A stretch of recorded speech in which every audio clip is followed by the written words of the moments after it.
Hello everyone and welcome to my channel. Let me ask you something important right off the bat. Did you know that some types of exercise, when done incorrectly, can actually harm your brain health instead of helping it? Yes, it's true. While staying physically active is one of the best ways to protect cognitive function, as we age, certain common mistakes can quietly work against us, especially after the age of 60. When our bodies and brains become more sensitive to stress and strain, doing the wrong kind of workout, or doing the right workout the wrong way, can have unintended consequences. Many seniors dive into exercise with the best intentions. They want to keep their balance strong, their memory sharp, and their bodies limber. And that's wonderful. But what I've noticed time and again is that no one tells them what to watch out for. It's not just about knowing what to do. It's also about knowing what not to do. So in this new video series, we're going to walk through 4 common exercise mistakes that could unknowingly sabotage your brain health. These aren't rare or unusual errors. They're surprisingly common, often made by well-meaning people trying their best to stay healthy. But once you recognize them, you can avoid them and replace them with safer, smarter strategies that support both your body and your brain. We'll start by talking about the dangers of overexertion. When you push yourself too hard in the name of feeling the burn, you might actually be increasing inflammation, elevating stress hormones like cortisol, and putting unnecessary strain on your nervous system. Then, we'll look at why skipping warm-ups and cool-downs isn't just a muscle risk. It can also affect circulation to the brain. We'll explore how poor hydration during workouts can impair cognitive performance. And we'll dive into the risks of doing repetitive, low-engagement movements that don't stimulate the brain at all. But before we dive into the first mistake, let's take a moment to understand why this topic matters so much, and why it's especially critical for those of us entering our 60s, 70s, or beyond. You see, the brain is not isolated from the body. Every movement we make sends signals through our nervous system. The quality of those movements, and how we prepare and recover from them, influences everything from memory and mood to energy and focus. Let me share the story of John, 67, from Ohio. After retirement, he was determined to stay active and started attending a high-intensity fitness boot camp. For the first few weeks, he felt energized, but soon after, he began experiencing brain fog, irritability, and frequent headaches. He thought he might be dehydrated or just aging faster than expected. But after speaking with a fitness coach specialized in aging populations, he learned that the workout was far too intense for his system, especially without proper recovery time. Once he switched to a more moderate pace, added breathing exercises, and took walking breaks between sessions, his mental clarity returned. Or consider Margaret, 70, from Texas. She joined a popular Zumba class at her community center. It was fun and upbeat, but she noticed she was getting lightheaded and disoriented afterward. She eventually learned that skipping warm-ups and jumping straight into fast movements was affecting her vestibular system and blood pressure, which impacted her balance and concentration. With help from her instructor, she modified her routine and now enjoys dancing without the side effects. These stories aren't shared to scare you. They're here to help you feel empowered. Because when you understand how the brain and body are linked during physical activity, you can make small changes that lead to big improvements. So in the next section, we'll begin with the first and perhaps most overlooked mistake, overexertion. You'll learn how to recognize when you've gone too far, how your brain responds to physical overload, and what to do instead for long-term vitality and clarity. Stay with me, because what you'll discover might just change the way you move, think, and feel every day. Let's begin with the first and perhaps most overlooked mistake, overexertion. Now, you probably heard fitness slogans like no pain, no gain, or push your limits. While those mantras might sound motivating, they can be downright dangerous, especially for people over 60. The truth is, overexertion is one of the sneakiest threats to both brain and body health as we age. Here's why. When you push your body too hard, whether it's through high-intensity exercise, long durations without rest, or workouts that ignore your personal limits, your system responds with stress. Specifically, your adrenal glands release cortisol, the body's primary stress hormone. While short bursts of cortisol can help you react quickly in emergencies, chronic elevation of cortisol levels can interfere with memory formation, shrink brain volume in areas like the hippocampus, and even accelerate cognitive decline. Let's revisit John from Ohio. Remember how he felt mentally drained and foggy after boot camp classes? That was his brain's way of saying, slow down. But he didn't recognize the signs right away. Many seniors mistake mental fog, irritability, or forgetfulness after exercise as just aging, when in fact, they may be signs of overexertion. When you're younger, your body is more resilient and can often bounce back from intense workouts. But after 60, your recovery time lengthens, your tolerance for strain narrows, and your nervous system becomes more sensitive. Overdoing it not only exhausts your muscles, but it can also overheat the brain's energy systems. You may experience headaches, disrupted sleep, brain fog, emotional swings, or even anxiety, all consequences of too much strain. Margaret, our Zumba dancer, experienced a lighter form of overexertion. Her dizziness and mental disorientation weren't just physical symptoms. They reflected a brain struggling to keep up with a sudden rush of movement and oxygen demand. So, how do you know when you've crossed a line from healthy effort to harmful overexertion? Here are a few signs to watch for. You feel mentally foggy or confused after exercising. You become unusually irritable or emotionally drained.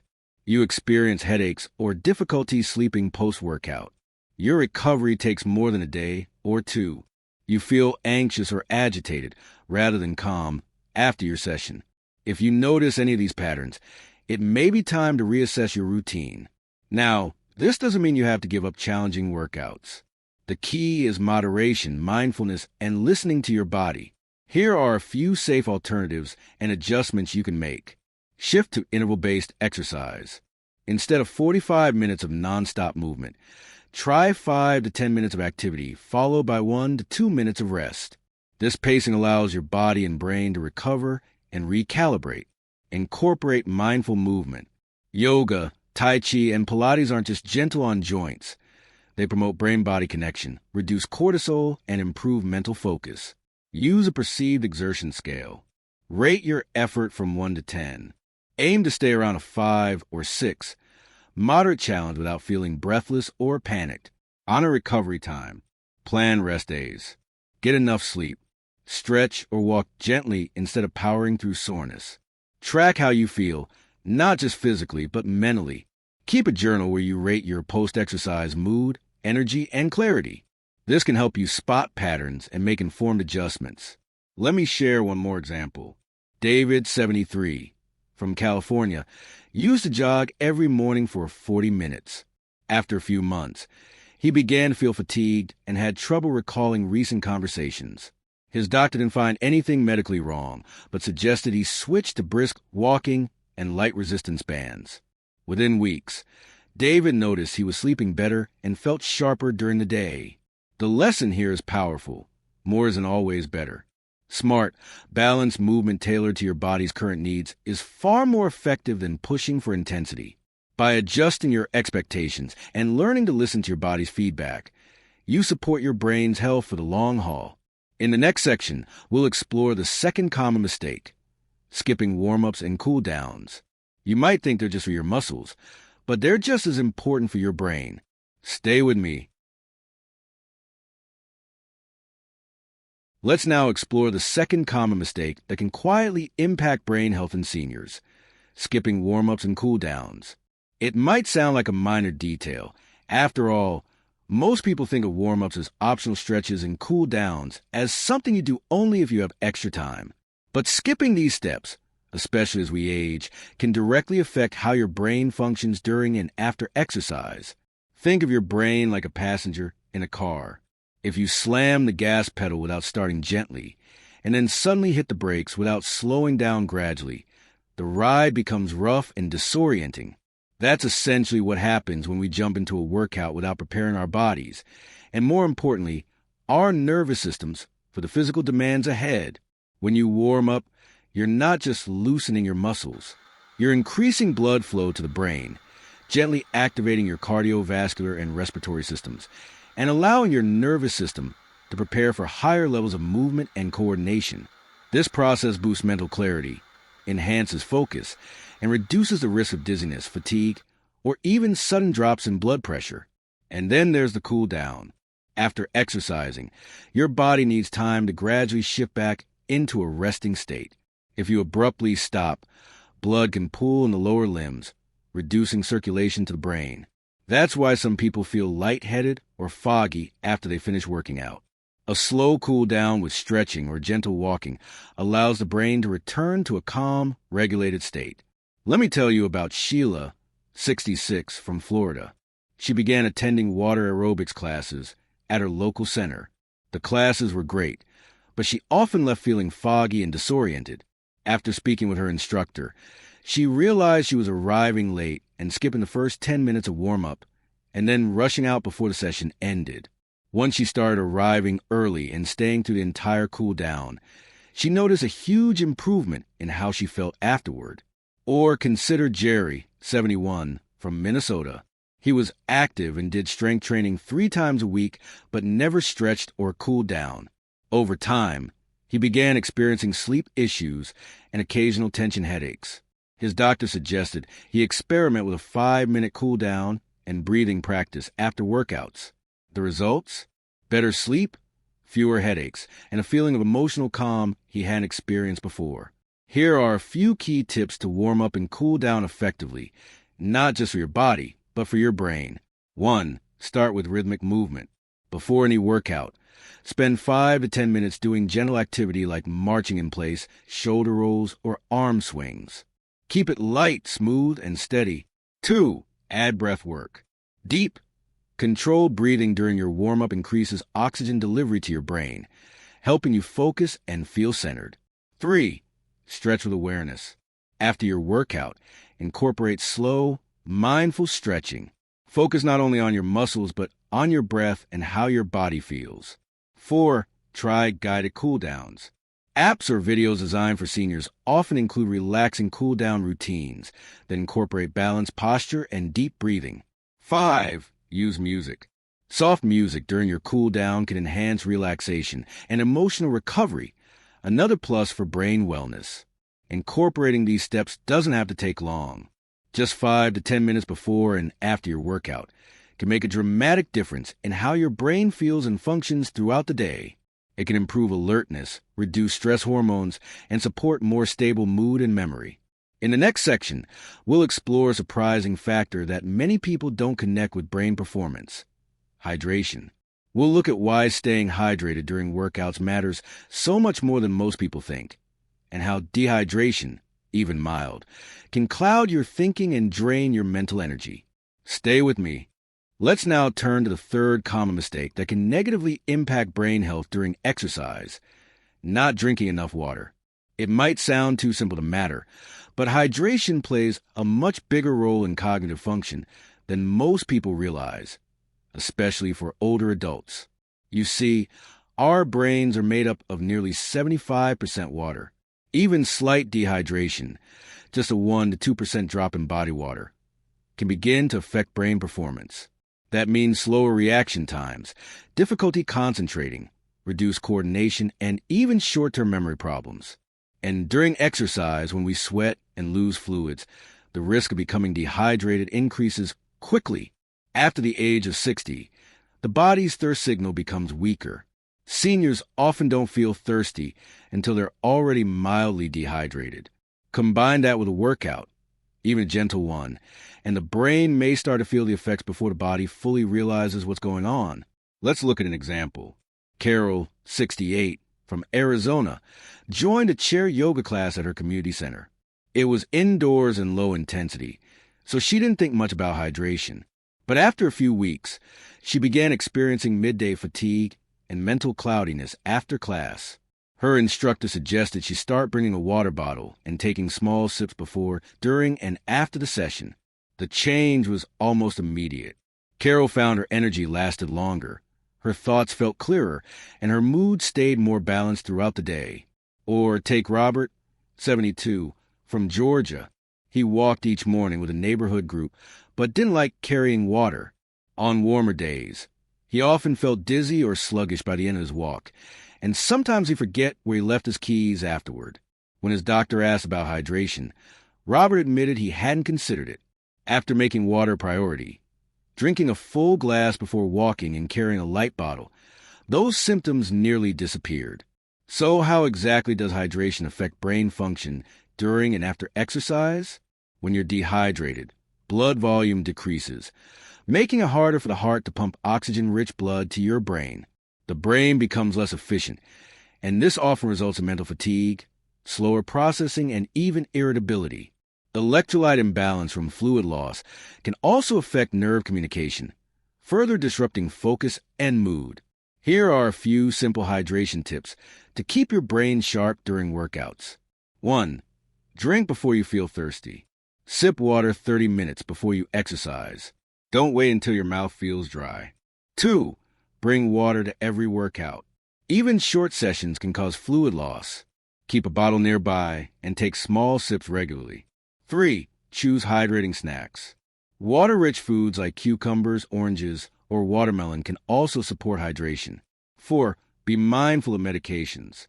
Some prescriptions increase water loss or affect kidney function. If you take regular medication, ask your doctor about hydration strategies. 5. Monitor your body signals. Headache, dizziness, lightheadedness, and confusion can all be signs of dehydration. If plain water isn't appealing, try adding lemon or a splash of fruit juice for taste. Herbal teas or electrolyte drinks can also help, but watch for added sugars or caffeine. The most important thing is to make hydration a habit, just like stretching or warming up. Over time, this simple shift can dramatically improve how your brain feels after exercise. You'll think more clearly, recover more quickly, and maintain more consistent energy throughout the day. In the next part, we'll dive into the final mistake many people make: relying on repetitive, low-engagement movements that fail to challenge the brain. You'll learn how to turn your workout into a brain workout without making things complicated. See you there. Let's now explore the fourth and final common mistake: relying on repetitive, low-engagement movements that fail to challenge the brain. While physical activity of any kind is generally better than being sedentary, doing the same movements over and over again without variation, especially if they require little thought or coordination, can limit the cognitive benefits of exercise. Here's why this matters. The brain thrives on novelty, challenge, and adaptation. When we perform movements that involve coordination, balance, rhythm, and timing, and especially when we have to learn something new, our brain lights up in ways that enhance memory, attention, and problem solving. On the other hand, movements that are automatic and unchanging may keep our body active but leave the brain understimulated. Think of it like this: walking the same flat path every day at the same pace, without any variation, can eventually become more of a habit than a brain-stimulating experience. That doesn't mean it's bad, but it may not offer the full benefits your brain could be getting. Let me introduce you to Glenn, 75, from Michigan. Glenn had a well-established morning routine of walking the same mile loop around his neighborhood. It helped his joints and got him outside, but he started noticing that he still felt mentally sluggish afterward. His daughter, a physical therapist, suggested he mix things up, add a few stairs, take a different route, try counting backward by threes as he walked, or simply alternate the time of day. The results were striking. He said he began to feel more alert and mentally awake after each walk. Then there's Eleanor, 69, from Pennsylvania, who used to do the same chair-based workout video every single day. While it helped with mobility, she realized she was zoning out halfway through. A friend introduced her to a local dance-based fitness class that required following simple choreography. At first, it was a challenge, but that challenge was exactly what her brain needed. Now, she feels mentally sharper after every session.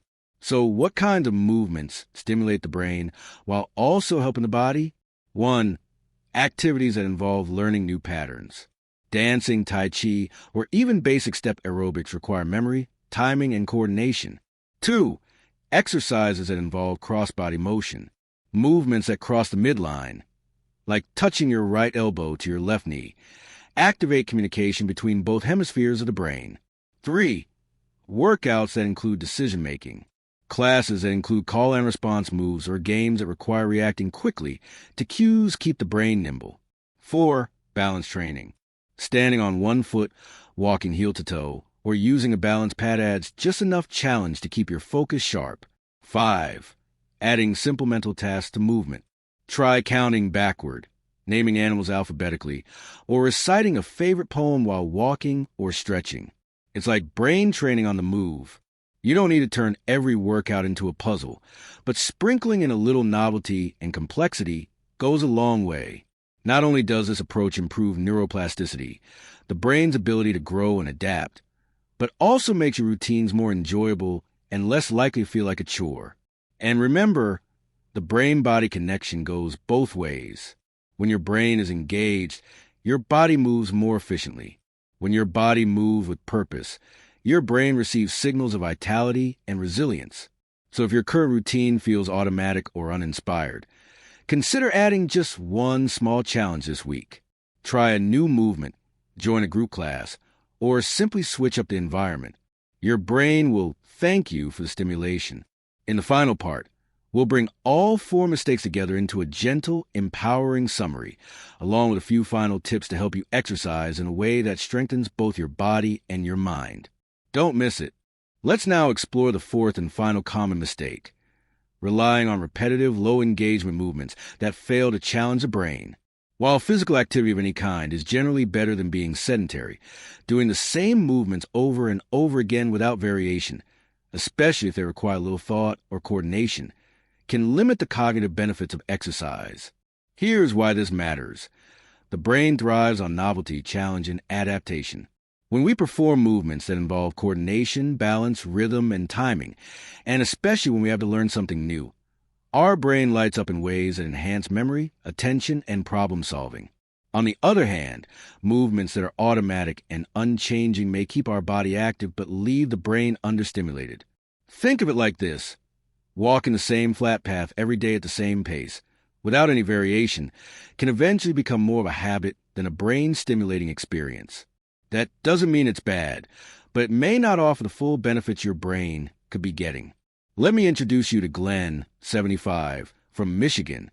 Glenn had a well-established morning routine of walking the same mile loop around his neighborhood. It helped his joints and got him outside, but he started noticing that he still felt mentally sluggish afterward. His daughter, a physical therapist, suggested he mix things up, add a few stairs, take a different route, try counting backward by 3s as he walked, or simply alternate the time of day. The results were striking. He said he began to feel more alert and mentally awake after each walk. Then there's Eleanor, 69, from Pennsylvania, who used to do the same chair-based workout video every single day. While it helped with mobility, she realized she was zoning out halfway through. A friend introduced her to a local dance-based fitness class that required following simple choreography. At first, it was a challenge, but that challenge was exactly what her brain needed. Now, she feels mentally sharper after every session. So what kinds of movements stimulate the brain while also helping the body?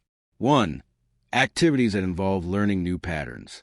Dancing, tai chi, or even basic step aerobics require memory, timing, and coordination. 2. Exercises that involve cross-body motion. Movements that cross the midline, like touching your right elbow to your left knee, activate communication between both hemispheres of the brain. 3. Workouts that include decision-making. Classes that include call and response moves or games that require reacting quickly to cues keep the brain nimble. 4. Balance training. Standing on one foot, walking heel to toe, or using a balance pad adds just enough challenge to keep your focus sharp. 5. Adding simple mental tasks to movement. Try counting backward, naming animals alphabetically, or reciting a favorite poem while walking or stretching. It's like brain training on the move.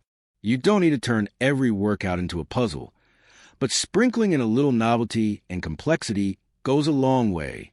Not only does this approach improve neuroplasticity, the brain's ability to grow and adapt, but also makes your routines more enjoyable and less likely to feel like a chore. And remember, the brain-body connection goes both ways. When your brain is engaged, your body moves more efficiently. When your body moves with purpose, your brain receives signals of vitality and resilience. So if your current routine feels automatic or uninspired, consider adding just one small challenge this week. Try a new movement, join a group class, or simply switch up the environment. Your brain will thank you for the stimulation. Now, let's gently wrap everything up. We've explored 4 common exercise mistakes that, while easy to overlook, can quietly interfere with brain health. Overexertion, skipping warm-ups and cool-downs, exercise without proper hydration, and relying on repetitive movements that don't challenge your brain. Each of these habits, when adjusted, opens the door to a more balanced, brain-supportive fitness routine. But don't let this list overwhelm you. You don't need to fix everything overnight. Instead, start with just one small change, whether it's bringing a water bottle to your next walk, adding a few minutes of breathing before you move, or trying out a new class that engages your coordination and focus. Remember, movement is a gift, and when done mindfully, it becomes a powerful tool to protect not only our physical strength, but also our mental clarity, emotional balance, and overall sense of joy. So, here's my gentle invitation to you. Take a fresh look at your current exercise routine. Does it leave you feeling energized and alert? Do you feel connected, both to your body and to the present moment? If not, you now have the knowledge to shift course. And if you found this video helpful, please give it a like, share it with someone who might benefit, and subscribe to the channel for more simple, thoughtful wellness advice tailored for life after 60. Until next time, stay curious, stay kind to your body, and keep moving with intention, with joy, and with care for your incredible brain.